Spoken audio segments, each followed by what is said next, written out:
Hey everyone, welcome to John Wayne Lied to You, the storytelling podcast featuring me, John Wayne, your old pal, still shucking and jiving, still hustling. If you heard the last episode that came out, I said it was before Hurricane Harvey hit, and I made a reference, a mention of, well, it won't be that bad. I'm sure this is all a big, scary jerk-off situation. Boy, was I wrong, in a big bad way. I apologize for missing a week. 2 weeks ago, I guess, that was when the hurricane hit, and that Monday everything was pretty much out of commission. So we had to miss a week, and I apologize for that. But I thank you for picking it up after that week. We got back on track. Yeah, it's been intensity in 10 cities. Houston has been hit pretty hard, but a lot of people came together in the community to make just to help rebuild and bring everything back, just to help everybody, like save lives. It was amazing, the amount of volunteers, the outpouring of help, donations that happened within the days after the storm and continues to happen today. Was amazing. So, but I mispredicted that. Anyway, I'm sorry. Your old Uncle Johnny, he fared the storm well. Not completely unscathed, but in the grand scheme of things, pretty well. I'm sitting here today. I'm at Wayne Manor, of course, but I am not in the Library of Evil today because there is a lot of chainsawing going on just outside that room, and I can't seem to not capture chainsaws on the recording. So we are actually on the west wing of Wayne Manor in the band room, famously known for band room bong hits and playing guitars and rocking out. I'm in the band room. I'm in a closet in the band room. In a closet. So trying to block out everything. And this is pretty close to real time, ladies and gentlemen, as far as like how this is coming out. If all goes well, you will actually be getting this the day after I recorded it. I've fallen a little bit behind due to catching up from the hurricane, which I will tell you all about in today's story, so I don't want to jump the gun here, but I have had to move a lot of stuff around, and time has been weird, but I'm recording this afternoon in hopes that I can make sure it gets up there to tomorrow on Monday. So if not, it'll definitely be there on Tuesday. So still really close to real time, guys. It's and what a time it's been. I've got some Grandpappy's medicine in this closet, which helps everything go a little bit better, I think. Spoonfuls of sugar. I've already had a couple refreshing adult beverages, a pop or two, if you will. Today's the first day of, or not the first day of football season was Thursday, but this is the first Sunday of football season. I just watched the Texans lose in tremendous fashion, and I'm not sure how anybody else feels about football. I happen to like to watch it. Not a super crazy fan, but I enjoy my football, and I think that it sucked. So I am just going to continue having some beers and while the day away, and come and record a podcast to get out there and let the story continue. As you know, I tell stories from my life on this podcast of things that have happened to me, usually crazy adventures and wild things that seem too good to be true or too untrue to be true, but they are all true. And I thought it would kind of be fitting and maybe even a little therapeutic to actually tell the story of a most recent occurrence in my life of the going through Hurricane Harvey just a couple weeks ago. So I think that's what we're going to do today, folks. Without further ado, this week's story is a Harvey fuck you.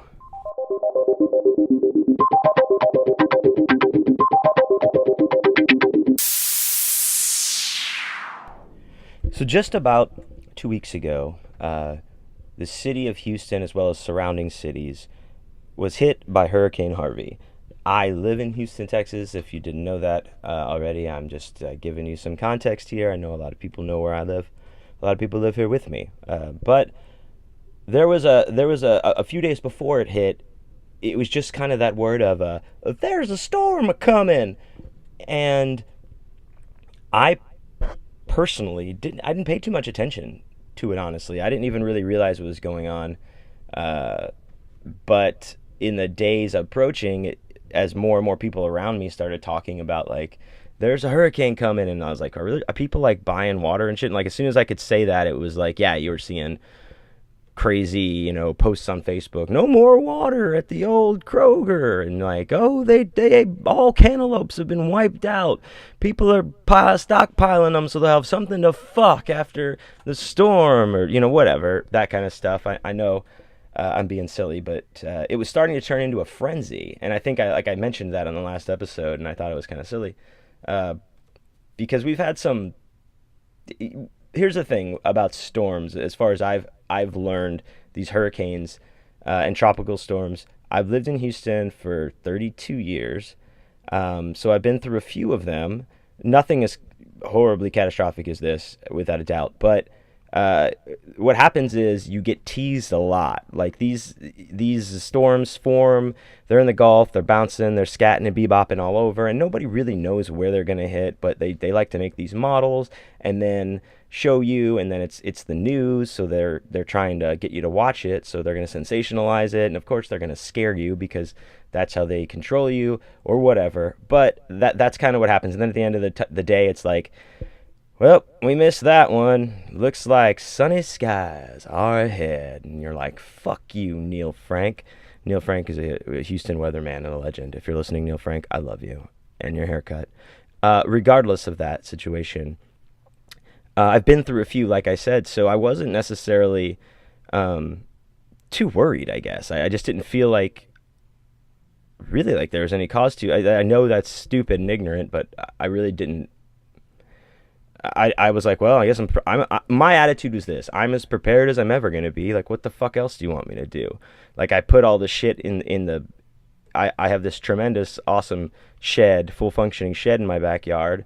That's all got lights and plugs and a woodworking bench and all this shit. And I put everything that was outside in the backyard in that, including the trash cans, the lawn chairs and all that shit, Katie's croquet set, everything went in there because I was like, well, if the wind starts blowing, I don't want it to blow through my windows.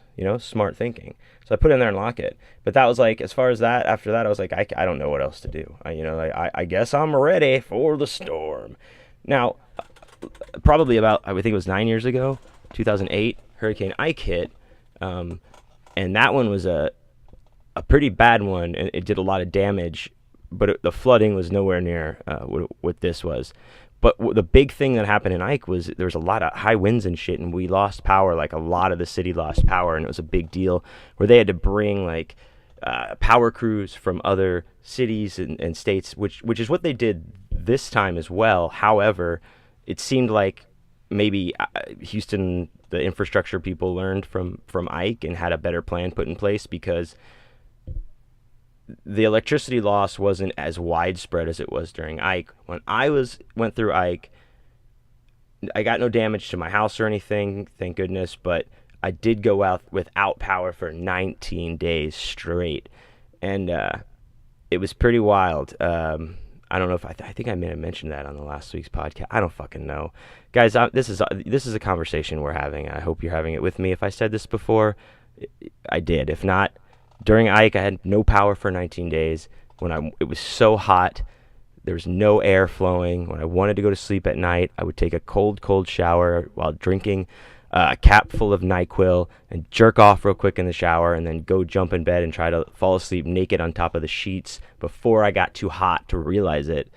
And that was my routine for all that time. What a time. But eventually it came back and everything was restored and back to normal.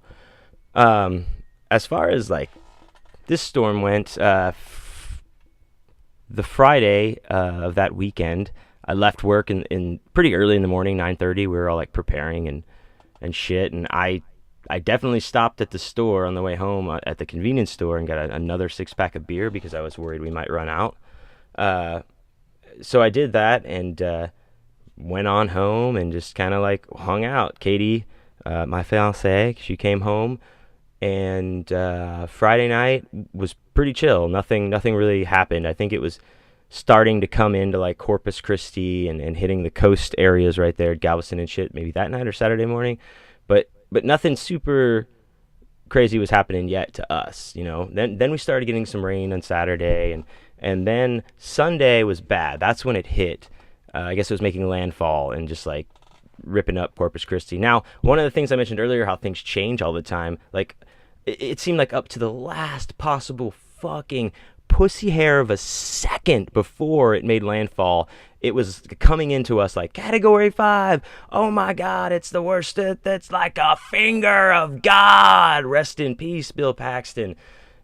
A twister. But, you know, and then as soon as it just like crept on and it was like downgraded, I think first all the way to a tropical storm, and then bumped up to like a Category 1. So this shit can change all the time. Not that that makes it any less deadly or forceful. Mostly that I guess has to do with the winds, but the amount of rain that got dropped all over us was insane. And Sunday night, it had been raining all day Sunday. We still have power. Everything's cool. We're chilling.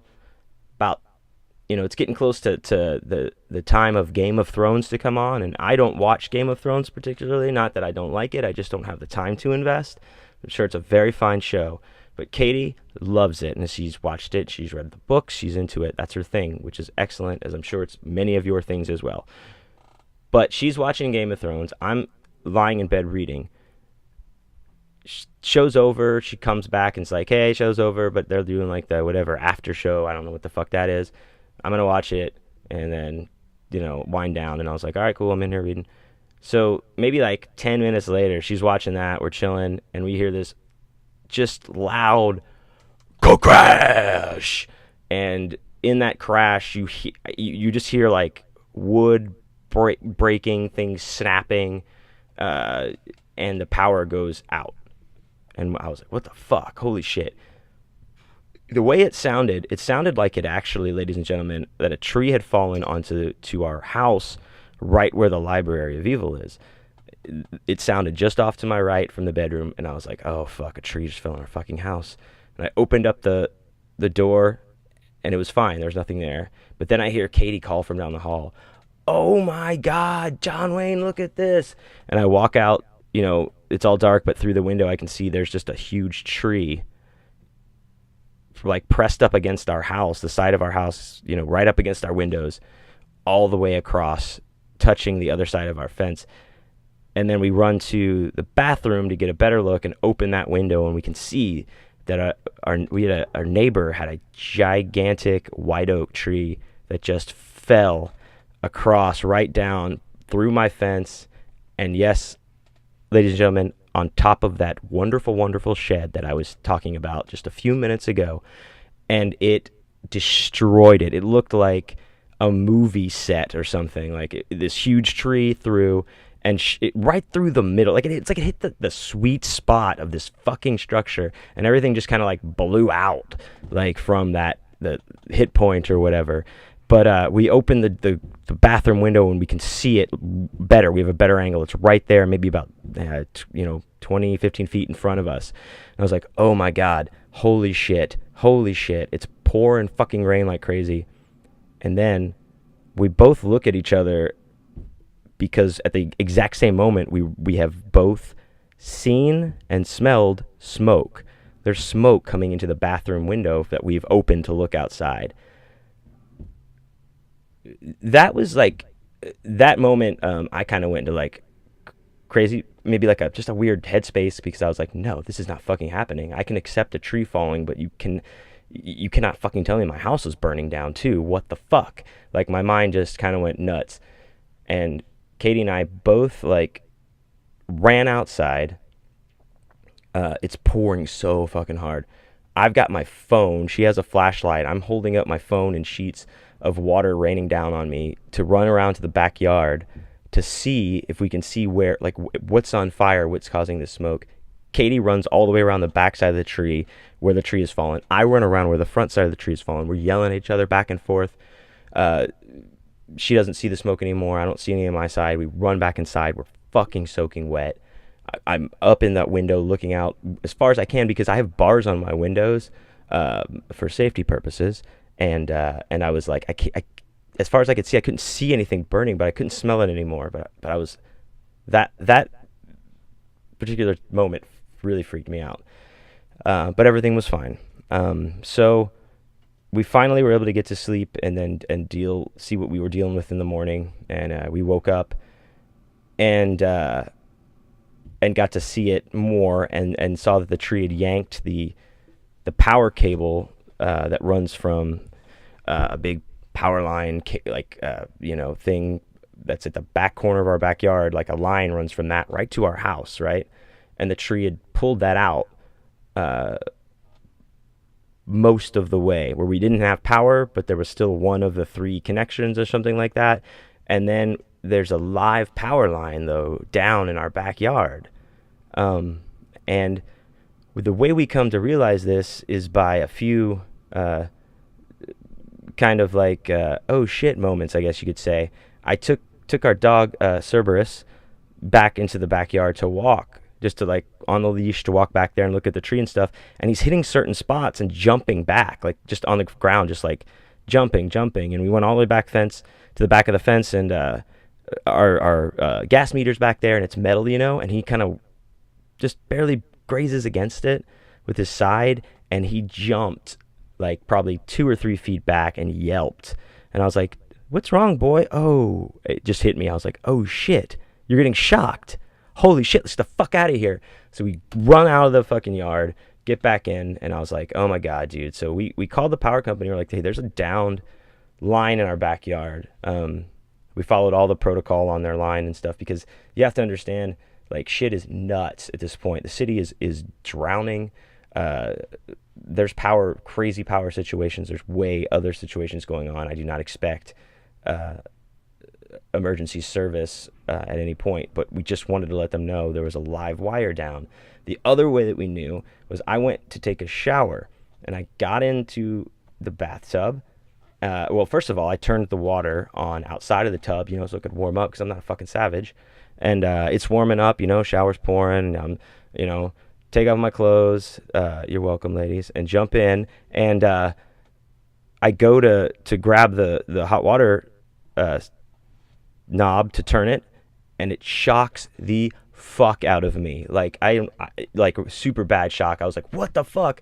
Jumped out, and then I went to touch it like outside of the tub, and it still shocked me, but my feet were wet and touching the floor. But if your feet weren't wet outside of the tub, you could turn it on and off. But once you got in the tub, like, I don't know, you completed the circuit or something, that whatever was being electrocuted within the house was shocking the fuck out of you. So it was really, really strange. And a bad situation, but not nearly as bad as anything else that most people went through. I don't think that there's anybody in Houston that does not know somebody or has not themselves been affected by the Hurricane Harvey in some way. There's just not a way. It was just so big. It's crazy. I drive down the street to work now, and in that area it flooded very badly, and I just drive down like 4 straight blocks of every single house has all their shit from inside the house out on the lawn, because that's how they do it for the insurance and for FEMA to come by and dispose of it. If you don't know that, like, they bring big trucks and take everything away, because you can't really keep anything once it's been touched by those flood waters, because there's so many bacteria and sewage runoff and all that kind of crazy shit that just everything's fucked. So it's really fucking it's devastating. But it does my heart good to see how much everybody came together and is still working hard to help everybody. And you know what, it's not going to happen overnight, but I know we're gonna get there, and things will come back to as much of a semblance of normalcy as they can. Now, I guess back to my house. We waited a couple days. We have no power. We've called every morning. We just call the power company just for an update, just to let them know. And then I end up getting a contractor gets sent out by my insurance. He looks at some shit. I think that was like on Wednesday or Thursday, maybe Friday even. We have no power or anything the whole week, and then he sends like a tree crew immediately to come start cutting on this tree. And the guy that runs this fucking crew, he is a maniac, dude. He was like the real deal hustler, dude. Like, he's an old white guy with a tracheotomy, and I mean like fucking straight on tracheotomy with a thing in his neck. And he has to like put his hand over it to talk to you and shit. And he just walks up to you and he's like, "Hey, how you doing? My name's Tony, boys. Hey, we're gonna take care of this tree. You know, I got my guys here. We're gonna start tonight. We're gonna." And then like it's nuts. But he was just like such a like his personality was so like no nonsense. You're just like, fuck, man, this guy rules. And the best fucking part was I was in the backyard with him talking to him about something, and he gets a phone call and he's like, "Oh, excuse me for a second," and he answers his phone and he's like, "Bueno, estoy Tony. Como está?" Like, he just falls into like fluent Spanish, like via tracheotomy talk, and I don't want to say it made it worth it that the tree fell down, but it certainly eased the burden. I'll tell you that much. Just to witness that. So they started chopping on the tree. Then the power company did come and run a new line, and found out that basically when the power was ripped out, there was like a surge. He showed me underneath, like up under the eave hang of the house, where the wires going into the house burned and melted, and it's all black around there. That's what we were smelling the smoke from. It turns out, and all of our like fuse boxes all fucked up. Everything's fucked up, so we have to get an electrician to replace that. So we call that electrician. We get somebody out. Like, I ended up the next day, which was Saturday. They started at 7 in the morning. Then guys cut the tree all day while these electricians are working, and then finally by about 7 that night, we had power back again, and most of the tree was gone, and it was kind of like, okay. But quite honestly, that's about as far as we've gotten, and I feel very fortunate in that respect. So, still haven't seen insurance claim agent or anything like that, because as you can imagine, they might be a little bit overworked in this time. But I again urge you to reach out and help the people in Houston any way you can that were affected. This is real. This is we're in it too, especially if we live here. And now, like, as I sit here and speak, there's another hurricane like totally finger blasting the fuck out of Florida without even having asked permission, and it's probably slipping a finger in the butthole too. So they're gonna need some help as well. And it's just fucking weird, man. It's just fucking weird. These storms, these things happen, I remember like Ike happening and thinking like, man, this is fucking bad, and now it doesn't seem like anything. And then this has happened, and it's like, man, Ike was like a walk in the park, I don't know. It's just weird. Here we are. We're just here to live through it and do our thing. But yeah, that's my update story from Hurricane Harvey, live in the field, and most recent on my mind, and just wanted to share with you guys how it is. So I have so far been able to, Chris Jett and myself played in a couple Harvey benefit shows, one last Saturday, and then this most recently yesterday played at Brash Brewing Company with Doomstress and Pillbox, and had an awesome time. Tons of people were out there, great beer. So we're doing our part in that way, and it's good to see there's tons of great shows like that going on. So if you're in the city looking for something to do, and you want to feel good about yourself when you go do it, I'm sure that there's all that kinds of stuff too. So in the meantime, I say to you, fuck you, Harvey. Fuck you, Irma.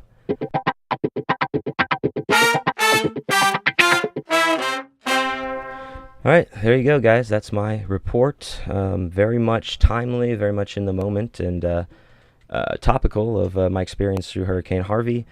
If you're interested and have seen what's going on, and you want to help, I urge you to reach out. There's so many avenues and people that are looking to help. So I'll try to tag some in this post, because I don't know any off the top of my head, because I'm sitting in a dark closet, smoking weed, drinking beer, and telling stories. And I have to keep my mind clear, so I can't remember details. I've forgotten how to wash my hair since I've been in here, actually. Speaking of forgetting how to wash my hair, I'm also an author of several books, and you can check those out at Amazon.com on my author profile. Just search my name, John Wayne Communale. My books are The Porn Star Retirement Plan, Charge Land, Ant Poster, and most recently, you might recognize a little ditty called John Wayne Lied to You, the mostly true accounts of the adventures of a modern-day hero, which are 12 creative nonfiction stories about my life, much like this podcast is. But something I'm very excited about, which was just posted yesterday from Grindhouse Press, a teaser of my cover art for my Grindhouse Press book that comes out October 2nd, Death Packs and Left-Hand Paths. And it's just a rad fucking piece of art done by Nick Gucker, a.k.a. Nick the Hat, who's always been one of my favorite artists in the Bizarro, at least his work I've seen in Bizarro genre stuff is amazing, and his horror stuff is awesome, and I have several of his prints, and he's awesome. He's a great artist and a great guy, and I'm happy to have him do my cover. So please check that out. Stay tuned, because there's some pre-order information for that book coming very soon, which I will be posting, and help old Johnny out. Maybe we get some pre-orders going here, guys. We get those numbers built right from the get. You'll be just in time for Halloween. You're gonna have your badass horror book with your Halloweeny cupcakes and pies, and it's just gonna be a nice time. It's gonna be a nice time, and I appreciate that. Thanks again, guys, for checking me out. Please listen every Monday for a new episode. Shouts out to the Mockingbird Network, which puts me on and out there here in Houston. Check out all the wonderful shows on there, and be sure to subscribe to me on iTunes and my YouTube page, John Wayne is Dead. Or you can go to johnwayneisdead.com to do everything and anything that I do. I'm pretty sure that I post when I take a shit on there, if you're interested in that. But any of the band shows that Chris and I have, any of the reading events that I have, it's all going to be on there, as well as videos and links to the books and records that we have. It's just a great place to be. Anyway, thank you, everybody. I has been John Wayne. Please, good night.